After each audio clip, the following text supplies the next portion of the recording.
रही अपना के बोल। अच्छा हथियारी घूमे डाणावा में जाति में कौन जाति होले बढ़िया, जाति में कौन जाति होले बढ़िया। बांधी के पगड़ी हिलोइले बसगरी प्रजापति रंगदार। बांधी के पगड़ी हिलोइले बसगरी प्रजापति रंगदार। हिले तो बांधी के पगड़ी हिलोइले बसगरी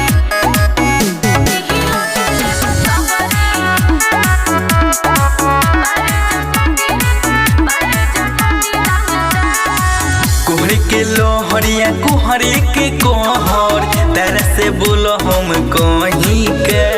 अरे बाबा रे हिजा से शुरू होला बुझाई। कड़वा बाबा की है नबतिया सच औरी सोहिबा। सबसे आगे चलेला रफ्तार, सबसे आगे चलेला रफ्तार। बांधी के पगड़ी हिलोइले बसगरी प्रजापति रंगदार। एहो बांधी के पगड़ी हिलोइले बसगरी प्रजापति रंगदार। समझ लो बांधी के पगड़ी के पगड़ी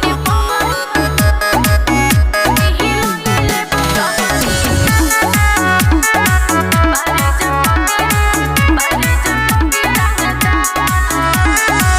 कभी कहिले कि नमवा के आगे जी कहेला लगेला। सुनो फिर कहे के ना पड़े। अच्छा इहे बेआदर ओइसन बाकी दागलपन भागेला। संजय सोनू नहीं मानेला हार, संजय सोनू